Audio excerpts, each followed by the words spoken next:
Before we begin, this episode discusses violence against a minor. We will not name the child or show the video. We will not repeat humiliations as entertainment. Yeah, kids deserve better than clicks. This is Obrixen, History's and Society's Hardest Lessons, approached with disciplined empathy and sources you can trace. I'm Luna. I'm Jasper. Today, the Jiangyou bullying case in Sichuan, China. A 14-year-old girl assaulted outdoors by classmates. A video that spread, protests that followed, and a renewed national argument over how to hold juvenile offenders accountable without doing new harm. If this kind of careful conversation matters to you, please like, subscribe, and tap the bell. It helps stories like this reach the people who can turn outrage into protection. Scope and method. We will lay out what credible reports say, timeline, official actions, and the legal context. We will not invent private lives or expose identities. When we refer to coverage, we will say so plainly. For example, as reported by Asia Times, or as tracked by China Digital Times, and so on. This is the responsible way to handle a case involving minors. Get the facts, respect the child, keep the humanity. Okay, let's build the timeline. Timeline. Publicly reported. The assault itself occurred prior to the public protests. The video shows a 14-year-old schoolgirl being surrounded, humiliated, and beaten by peers in an outdoor area. The footage circulated online and triggered rapid public anger. In the first days of August 2025, as the clip propagated across Chinese social media, Jiangyou, a county-level city under Mianyang in Sichuan, became the focus of national attention. Yikes.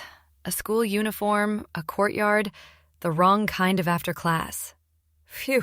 According to multiple outlets that covered the backlash, including Mothership and Asia Times, protests erupted on August 4, 2025, after widespread outrage at what was perceived as light or delayed responses toward the perpetrators because they were minors. By the early hours of August 5th, large crowds were in the streets. China Digital Times later documented the intensity of online censorship around the video and protest hashtags. A Probe International brief described forceful confrontations between police and citizens, including efforts to disperse protesters. Whoa. So, August 4, people gather. After midnight into the 5th, more people, more confrontation. Ugh. The kind of night where a town doesn't sleep. The sequence, simplified, late July to early August 2025. The bullying video circulates widely online. The victim is identified by age but not by name in responsible reporting. Local authorities acknowledge an investigation. August 4, 2025, evening. Public protests form in Jiangyou, provoked by perceptions that juvenile status would shield the perpetrators from meaningful consequences. August 5, 2025. After midnight into early morning. Protests grow. Police move to control crowds. Arrests of adult protesters are reported. Curation and deletion of related online content intensify, per censorship trackers. Following days. Official statements emphasize handling according to law, disciplinary measures for minors, and warnings against spreading rumors or assembling illegally. National debate escalates about juvenile responsibility, school safety, and accountability. I want to know what handling according to law actually means here, like in China's legal playbook. Because kids did it often becomes nothing happens, and that, feels like a second injury. Legal context. Under China's criminal law, the age of criminal responsibility is generally 16, but children aged 14 to 16 can be held criminally responsible for certain serious offenses, such as intentional homicide or intentionally causing serious injury. A 2021 revision allows exceptionally serious cases involving children aged 12 to 14 to be prosecuted with special approval. For non-qualifying offenses, or where criminal thresholds are not met, authorities often rely on the Public Security Administrative Punishments Law, and school or guardianship measures. In practice, school bullying cases frequently lead to administrative penalties, mandatory education measures, guardian admonitions, and school discipline, not prison terms. Meh.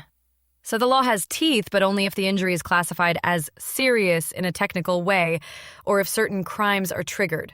Otherwise, paperwork and promises. Tisk tisk.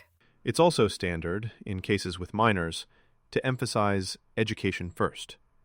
That can be protective, avoiding life-ruining criminal labels, and also infuriating if the community perceives underreaction. Jiangyou became a lightning rod for this tension. Aw, the girl at the center of it, 14, will live in that video in strangers' minds longer than she ever wanted. Even if you blur faces, humiliation sticks. On what happened in the video, responsible outlets summarized that she was surrounded by classmates outdoors, subjected to insults, pushed, struck, and humiliated. Some reports mention forced undressing. We won't narrate further. What matters is that it met any common-sense definition of bullying escalating to assault, and it was recorded and shared. Ugh. Kids weaponizing a phone for status and cruelty. And then the internet doing what the internet does. Whoa. Turning a child's pain into a trend. Immediate official actions, as reported. Local public security opened a case. The School and Education Bureau announced investigations and disciplinary proceedings. Several minors identified in the video were taken for questioning in the company of guardians. Statements reassured the public that the law would be applied. Simultaneously, adults who joined protests reported detentions for picking quarrels and provoking trouble, a common public order charge. Yeah, so the system can move fast. When it's about crowd control, faster than it moves for the girl, sometimes. To be fair, juvenile procedure is slower by design. Interviews with guardians present, assessments by educators, coordination with the Education Bureau. But delay without clear communication breeds mistrust. That's what the protests signified. Let's talk about the child, without invading her life. What do we responsibly say? We can say she is 14, a student. She has a family who, likely, first heard of the assault on a phone or from a devastated classmate. We can say she was placed into a conflict she did not deserve and made into a spectacle she did not consent to. Anything beyond that, name, home, grades, hobbies, is not ours to disclose. Oh, the ordinary stuff is what hurts to imagine. A desk with a pencil line carved in it. A snack she planned to buy after school. A text she didn't send. Phew. Perpetrators, also minors, schoolmates. Juvenile procedure aims to correct, not brand for life. But serious harm requires credible consequences, restitution, mandated counseling, structured supervision, removal from environments where they can reoffend, and a formal record within juvenile protection systems to monitor behavior. Duh. Kids will be kids does not cover coordinated humiliation and violence. Kids can change, yes, but only if adults change the environment and make clear, fast boundaries.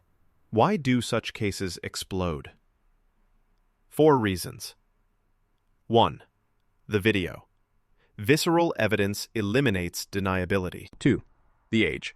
14 is young enough to demand protection, old enough to trigger arguments over accountability.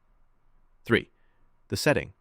Outdoors, in daylight, suggesting normalized cruelty, not a hidden aberration. 4. The response. Official opacity breeds narratives of favoritism or indifference. And the story outpaces the facts because silence makes room for fantasy. If authorities don't speak clearly, the internet will. loudly, sloppily, harmfully. Reported public messaging included appeals to avoid spreading rumors. That can be well-intentioned, preventing doxing of minors, or overbroad. China Digital Times documented keyword suppression around the incident and protests. Probe International and other outlets described confrontations between police and crowds. Mothership reported the August 4th protest date explicitly. Asia Times analyzed the broader managed outrage dynamic: initial silence, viral video, delayed action, staged apologies, and subsequent clampdown. Yeah. The choreography of crisis. Ignore, deny, viral, outrage, promise, police, delete, move on. Tisk tisk. The juvenile justice debate reignited nationwide. Should penalties be harsher? Should the age thresholds be lowered? Or should the system focus on certainty, swiftness, and rehabilitation? Empirical research across jurisdictions suggests that swifter, certain, proportionate responses deter more than theoretical maximum penalties that are rarely applied. So what works, practically, to stop this from happening again at that school, on that field? Evidence-backed interventions. School-based anti-bullying programs with bystander training.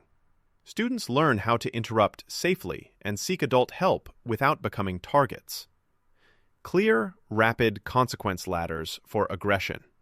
Immediate removal from class or campus, mandatory family conferences, and counseling referrals. Supervision mapping. Administrators identify unsupervised hotspots, courtyards, corners, after-school spaces, and place trained adults there. Device policy. Educators coordinate with parents on responsible recording and reporting. Encourage reporting to adults rather than posting online. Restorative justice with safeguards.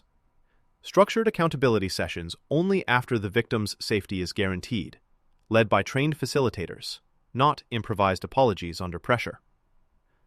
Transparent communication. Publish de-identified case handling statistics so communities see that action follows reports. Ooh, supervision mapping. It sounds nerdy, but it's basically stand where the trouble happens, not where it's convenient. Whoa, revolutionary. On the process, step by step, for cases like this, in best practice: 1.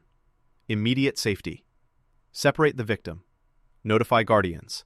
Medical screening for injuries. 2. Preserve evidence. If there is video, secure copies. Counsel students not to share further to protect the victim. 3. Child-sensitive interviews.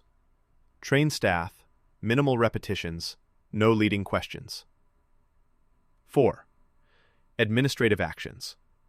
Remove aggressors from proximity. Impose school discipline consistent with policy.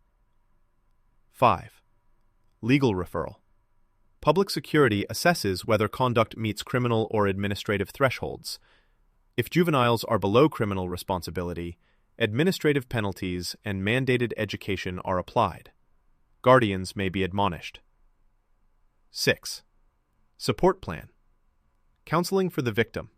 Safety plan for return to school or alternative placement. Follow-up check-ins. Yeah, and if any adult laughs it off, oops, the whole thing collapses. Kids can read whether adults mean it. Public emotions ran high in Jiangyou for a reason. Many citizens perceive a pattern. When perpetrators are minors, institutions emphasize protection of the aggressor's futures more than the victim's present safety. The system must correct that perception with action. Aw, the girl's future was the point. She should get to be 15, 16, 17. That's the whole math. You asked us to include life context. We will do so ethically, without names. Imagine the participants not as caricatures, but as predictable social positions in many schools. The victim, conscientious or simply visible. Perhaps a recent argument made her an easy target. Perhaps nothing at all did. Cruelty often needs no cause. The ringleader. A teenager acclimated to status through dominance, possibly mimicking patterns seen at home or online. The chorus. Bystanders who fear becoming next, so they laugh, film, or go quiet. The adult gap. A courtyard unobserved, a policy unenforced, a report not taken seriously last semester. Huh. The chorus is where we can make the biggest change fast. Shift the peer weather. Make it weird to harm someone. A note about the video economy. The incentive structure of platforms turns harm into currency. Schools and parents can't fight that alone. Platform policies must reduce amplification of abuse footage involving minors, throttle virality, and support rapid takedowns when guardians and schools report it. Otherwise, awareness becomes a second assault. Yeah. Awareness without consent is voyeurism. Phew. Back to events. After the August 4th through 5th protests, officials reiterated that the case would be handled according to law. Some media commentary advocated lowering responsibility ages. Others argued for better enforcement of existing rules and more resources for schools. The story then faced the familiar descent into censorship and fatigue. But for the families, fatigue never arrives. They still have to send children to school. They still walk past the courtyard. Yikes. The geography of pain. A gate, a bench, a path home. You can draw it on a map. What outcomes are plausible for the juveniles involved? Without naming individuals, school expulsions or transfers, mandated counseling, guardian admonitions, administrative penalties. If specific injuries meet legal thresholds, potential criminal liability for those above the relevant age. None of these are instant, and none of them alone repair harm. Meh. Consequences are necessary. But also, who's rebuilding the victim's trust? Does she get a different homeroom? A trauma-aware teacher? Someone to walk with between classes? Those are justice, too. The broader civic lesson. When citizens march at midnight for a bullied child, the message is not punish children like adults. It's protect children like adults should. Speed, clarity, and witness protection are public safety tools, not just legal details. Huh. Say that again. Protect children like adults should. That's the job description. To summarize the verified frame. Place: Jiangyou, Sichuan, China. Victim: 14-year-old girl, classmate on classmate assault outdoors. Video circulated online. Public reaction. Protests on August 4th, 2025, continuing into early August 5. Police dispersal and detentions reported. Online censorship tracked. Official stance. Handled according to law. Juvenile procedures engaged. Emphasis on preventing rumor spread. Debate over juvenile penalties resurges nationally. Sources referenced in coverage. Mothership reported protest timing. Asia Times analyzed the outrage cycle. China Digital Times tracked censorship. Probe International described police-protester confrontations. Other outlets echoed the timeline and themes. Yeah. And under all the headlines is one girl who had to stand in a circle and be hurt. Whoa. That's the only why we need to make rules stricter, supervision smarter, and adults faster. Practical guidance for guardians and educators. Any country, any city. Make reporting simple. One QR code or hotline posted in every hallway and classroom. Anonymous if needed. Train 3 adults per grade as first responders for bullying cases. Publish their faces and office hours. Map the campus for hotspots and adjust supervision every term. Create a quick response discipline ladder and use it consistently. Offer counseling without forcing public disclosures. Protect the victim from proximity to aggressors. Coordinate with platforms on takedowns. Teach students that forwarding harm is participation in harm. Ooh, also, scripts for bystanders. Not everyone can be a hero, but everyone can say, I'm calling a teacher now, or stop, I'm filming for evidence and reporting. Yeah, the right kind of filming. And for communities, demand transparent, de-identified statistics, number of bullying reports, time to action, outcomes. Sunlight, used ethically, builds trust. Aw. For the girl, we can't make you unseen, but we can make it less likely that someone else stands where you stood. If this conversation helped you convert outrage into steps, like, subscribe, and tap the bell. Responsible attention gives these topics oxygen beyond a news cycle. Yeah, and if you're a student listening, tell an adult, even if you think it won't matter. Sometimes it's the second, third, fourth report that cracks the shell. To the families in Jiangyou, may clarity, protection, and repair arrive faster than rumor and fear. Phew. Take care of each other. This is Obrixen. Until next time.